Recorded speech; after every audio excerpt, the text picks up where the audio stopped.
తాజా కొత్త పలుకులు ఆంధ్రజ్యోతి అధినేత రాధాకృష్ణ తన సహజ ధోరణిలో తెలంగాణ గురించి, ఆంధ్ర గురించి అనేక అబ్జర్వేషన్ చేశాడు. అనేక సూత్రీకరణలు చేశారు. రెండు ప్రాంతాల నాయకులు కేసీఆర్, జగన్మోహన్ రెడ్డి సారూప్యతలను, వైరుధ్యాలను వివరించాడు. కాంగ్రెస్ పార్టీ గురించి కూడా ప్రస్తావించారు. నిజానికి తెలంగాణలో ఎన్నికల ఫలితం ఆంధ్రప్రదేశ్ పై ఏమాత్రం ప్రభావం ఉండదు అని మొదటి నుంచి చెప్తున్న స్వేచ్ఛ మీడియా ఇప్పుడు కూడా అదే అభిప్రాయంతో ఉన్నది. రెండు విభిన్న రాష్ట్రాలు, విభిన్న పార్టీలు, విభిన్న సామాజిక వర్గాలు. తెలంగాణ ఎన్నికల్లో కీలకంగా ఉన్న బీఆర్ఎస్, కాంగ్రెస్ పార్టీలకు ఆంధ్రప్రదేశ్ లో అసలు అస్తిత్వమే లేదు, ఉనికే లేదు. తెలంగాణలో 8 సీట్లు సంపాదించిన బీజేపీ కానీ, 7 సీట్లు సంపాదించిన ఎంఐఎం కానీ ఆంధ్రప్రదేశ్ వచ్చేసరికి పెద్దగా సాధించేదేమీ లేదు. ఎంఐఎంకి అసలు ఉనికే లేదు, బీజేపీకి కూడా 1-2% ఓట్లు మాత్రమే ఉన్నాయి. అయినా సొల్లుబాగుడు వాగే విశ్లేషకులు, పెద్ద సంపాదకులమని చెప్పుకునే జర్నలిస్టులు పిచ్చి పిచ్చి వ్యాఖ్యానాలు చేస్తూనే ఉన్నారు. ఆంధ్రజ్యోతి అధినేత రాధాకృష్ణకు ఇందుకు మినహాయింపు కాదు. ఆయన ఏమంటారంటే, తెలంగాణలో జరిగిన అసెంబ్లీ ఎన్నికల ప్రభావం ఆంధ్రప్రదేశ్ రాజకీయాలపై బలంగా పడినట్లుంది. దాదాపుగా సిట్టింగ్ ఎమ్మెల్యేలందరికీ మళ్లీ టిక్కెట్లు ఇవ్వడం తెలంగాణలో కేసీఆర్ ఓడిపోవటానికి ఒక కారణంగా గుర్తించారట. ఎవరు గుర్తించారు? ఇలాంటి విశ్లేషకులు, ఇలాంటి మేధావులే గుర్తించారు. దీంతో జగన్మోహన్ రెడ్డి తన పార్టీ ఎమ్మెల్యేలలో పలువురికి టిక్కెట్ ఇవ్వడానికి నిరాకరిస్తున్నారు. ఎంతమందికి నిరాకరించారు అన్నది ఇప్పటివరకు స్పష్టత లేదు. వీళ్ళ ఊహాగానాలకి పార్టీలో గందరగోళం సృష్టించి, అసంతృప్తిని సృష్టించి, అసమ్మతి వాదులను కొంతమంది పార్టీ నుంచి బయటకు తీసుకొచ్చే విధంగా ఎత్తులు వేస్తున్నారు. సర్వేల ప్రకారం మీరు ఓడిపోతున్నారు, సారీ నో టికెట్ అని జగన్ చెప్పేస్తున్నారట. ఎవరు చెప్పారో ఈయనకి మరి తెలియదు. పరీక్షా కేంద్రాల్లో అనుసరించే జంబ్లింగ్ మాదిరిగా కొంతమంది మంత్రులు, ఎమ్మెల్యే నియోజకవర్గాలు మార్చుతున్నారు. ఈ చర్యలు చేపట్టినంత మాత్రాన జగన్ మళ్ళీ అధికారంలోకి వస్తారా అంటే, వస్తారని చెప్పడానికి శాస్త్రీయ ఆధారాలు లేవు. రానని చెప్పడానికి కూడా శాస్త్రీయ ఆధారాలు లేవు. రాధాకృష్ణ అది మాత్రం అంగీకరించారు. ఆంధ్రప్రదేశ్ లో ఎమ్మెల్యేల మీద మాత్రమే ప్రజలలో వ్యతిరేకత ఉందా, ముఖ్యమంత్రి జగన్ మీద లేదా అనే అశాస్త్రీయమైన ప్రశ్నను కూడా రాధాకృష్ణ లేవనెత్తుతున్నాడు. వివిధ సర్వేల ప్రకారం ప్రజల్లో జగన్ పట్ల ఆమోదం 50-60% మధ్యలో ఉంది. ఎమ్మెల్యేలకు ఆ స్థాయిలో లేదు. కానీ తెలంగాణ విషయం వేరు. 52% ప్రజలు కేసీఆర్ వైఖరిని, పాలనా పద్ధతులను వ్యతిరేకించారు.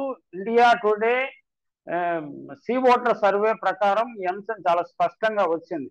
ఎమ్మెల్యేలను వ్యతిరేకించేవారు కేవలం 27% మాత్రమే. ఆంధ్రప్రదేశ్ లో ఇది పూర్తిగా భిన్నంగా ఉంది. అలాగే దేశంలో ఏ ముఖ్యమంత్రి, మొన్న 5 రాష్ట్రాల ఎన్నికలు జరిగాయి కదా, ఏ ముఖ్యమంత్రి మీద లేనంత వ్యతిరేకత కేసీఆర్ మీద ఉన్నదన్న విషయం కూడా ఆ సర్వేలో, ఇండియా టుడే సీ ఓటర్ సర్వేలో స్పష్టమైంది. మార్చిన సీట్లలో గెలుపొందిన వారు ఇతర కారణాల వల్ల గెలుపొంది ఉంటారు. హైదరాబాద్, రంగారెడ్డి, మెదక్ జిల్లాలో బీఆర్ఎస్ విజయంలో భాగంగా వారు గెలుపొందినట్టు గుర్తించాలి. రాధాకృష్ణ కోరుకున్నట్లు 2024 ఎన్నికల్లో జగన్ పాలనపై ప్రజాభిప్రాయ సేకరణ అయినా, జగన్ వర్సెస్ చంద్రబాబు అయినా జగన్ ఘన విజయం సాధించి తీరుతారు. పవన్ కు, రాధాకృష్ణకు, లోకేష్ కు, చంద్రబాబుకు, రామోజీకి జగన్ పై ఉన్న ద్వేషం సామాన్య ఓటరుకు లేదు. వీరు ధనమదం ముదిరి ద్వేషం వెళ్ళగక్కుతున్నారు. కానీ సామాన్య ప్రజల విజ్ఞత అనే జ్ఞానజ్యోతి వెలుగులో తమ నిర్ణయాలు తామే తీసుకుంటున్నారు. తెలంగాణ బీఆర్ఎస్ ఓటమికి కేసీఆర్ ఒక్కరే కారణం. ఇప్పుడు ఆంధ్రప్రదేశ్ లో కూడా అదే పరిస్థితి ఉంటుందని రాధాకృష్ణ సూత్రీకరణ చేస్తున్నారు. జగన్ రెడ్డి కేంద్ర బిందువుగానే ఎన్నికలు జరుగుతాయి. ఆయనే మళ్ళీ ముఖ్యమంత్రి కావాలనుకునేవారు అధికంగా ఉంటే వైసీపీ తరఫున ఎవరు పోటీ చేసినా గెలుస్తారు. జరగబోయేది అదే. రంగారెడ్డి జిల్లా తుక్కుగూడ వద్ద కాంగ్రెస్ పార్టీ నిర్వహించిన సభకు హాజరైన అశేష ప్రజానీకం ఆనాడే ఎన్నికల ఫలితాలు ఎలా ఉండబోయేది సంకేతాలు ఇచ్చింది. అది తెలుసుకోలేని కేసీఆర్ ఎవరు మాత్రం కాపాడగలరు అంటూ ఇప్పుడు సానుభూతి వాక్యాలు పలుకుతున్నాడు. ఇప్పుడు ఆంధ్రప్రదేశ్ లోకేష్ పాదయాత్ర ముగింపు సందర్భంగా విజయనగరంలో ఏర్పాటు చేసిన బహిరంగ సభకు హాజరైన ప్రజానాయకం కూడా జగన్మోహన్ రెడ్డికి స్పష్టమైన సందేశమే ఇచ్చారని చెప్పవచ్చు. నిజానికి 6 లక్షలు, 7 లక్షలు, 8 లక్షలు జనం వచ్చారని పచ్చ మీడియాలో పిచ్చి పిచ్చి ప్రచారం చేస్తున్నారు. వచ్చిన సమావేశానికి వచ్చిన వారు 60,000, 70,000కు మించి ఉండరని తటస్థ పరిశీలకులు చెబుతున్నారు. ఆ సమావేశానికి 1,00,000 మంది కూడా హాజరు కాలేదు.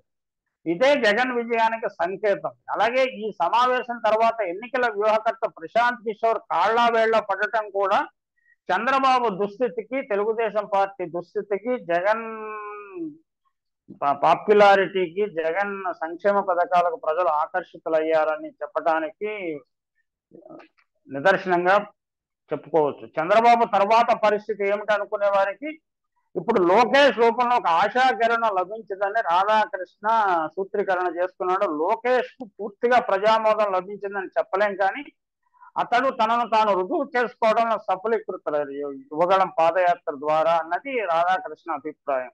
చంద్రబాబు క్రియాశీలంగా ఉన్నంత వరకు లోకేష్ తానేమిటో పూర్తిగా ఆవిష్కరించుకోలేరు. అంటే ఇండైరెక్ట్ గా చంద్రబాబుని పదవీ విరమణ చెయ్యి, తప్పుకొని లోకేష్ కు పగ్గాలు అప్పగించుకుని చెప్తున్నట్టున్నాడు రాధాకృష్ణ. 2024 ఎన్నికల్లో ఓటమి తర్వాత చంద్రబాబు ఎలాగో రాజకీయ సన్యాసం తీసుకొనక తప్పదు.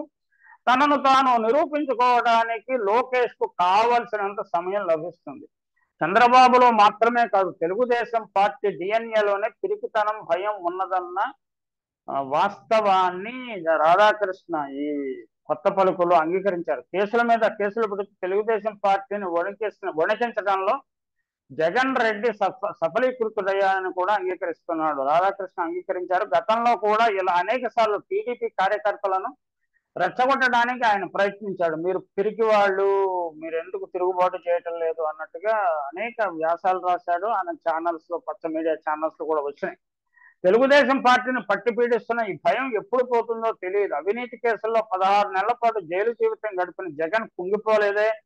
జైల్లో ఉండే రాజకీయాలు చేశారు. అధికారంలోకి వస్తే ఏమి చేయాలో నిర్దేశించుకున్నారు. బెయిలుపై బయటకు రావటానికి ఆనాడు యూపీఏ ప్రభుత్వంలో శక్తిమంతులుగా చలామణి అయిన అహ్మద్ పటేల్ ను ఆశ్రయించాడని కూడా రాధాకృష్ణ రాస్తున్నాడు. ఆ విషయం బయటకు పొక్కకుండా జగన్ జాగ్రత్త పడ్డాడట. జగన్ అంటే పులి అని ప్రచారం చేయించుకున్నారు. తాజాగా సోదరి షర్మిలను కాంగ్రెస్ పార్టీ ఆదరించకుండా ఆ పార్టీతో రహస్యం ఒప్పందం చేసుకున్నాడని కూడా రాధాకృష్ణ చెప్తున్నాడు. అది రాధా కథనం. 2% కూడా ఓట్లు ఉన్నాయో లేదో తెలియని బీజేపీ పట్ల తెలుగుదేశం, జనసేన పార్టీలు ఇంత బేలతనం ఎందుకో తెలియదు అని కూడా రాస్తున్నాడు. ఎన్నికలు సజావుగా సాగాలంటే బీజేపీ ఆశీస్సులు కావాలని ఆ రెండు పార్టీలు భావిస్తున్నాయట. కర్ణాటక, తెలంగాణలలో బీజేపీ బీఆర్ఎస్ ను ఓడించి కాంగ్రెస్ అధికారంలోకి వచ్చిన విషయం మర్చిపోతున్నారు. ప్రజా తీర్పును అధికార దుర్వినియోగంతో మార్చడం సాధ్యమా? ఈ భయం కారణంగానే బీజేపీతో పొత్తు కుదుర్చుకోవడం విషయంలో తెలుగుదేశం, జనసేన పార్టీలు డోలాయమానంలో కొట్టుమిట్టాడుతున్నాయి అన్నది. ఈ జనసేన నాయకుడు, తెలుగుదేశం నాయకుడికి ఎన్నికల్లో విజయం కంటే ఆర్థిక పరమైన నేరాలలో ఇరుక్కుని ఉన్నారా? చంద్రబాబు నాయుడు ముఖ్యంగా అనేక కేసుల్లో ఇరుక్కుపోయి ఉన్నందున బీజేపీ అంటే భయపడుతున్నాడా? ఆంధ్రప్రదేశ్ ప్రభుత్వం పెట్టిన కేసుల నుంచి భయపడాలంటే బీజేపీ ఆశీర్వాదం కావాలని కోరుకుంటున్నాడా? అందుకనే పటపటాయిస్తున్నాడా అని ప్రజలు ప్రశ్నించుకుంటున్నారు. ఈ 2024 ఎన్నికల వరకు ఈ విషయం ఇలాగే ఉంటుంది. 2024 ఎన్నికల తర్వాత పూర్తి స్పష్టత వస్తుంది.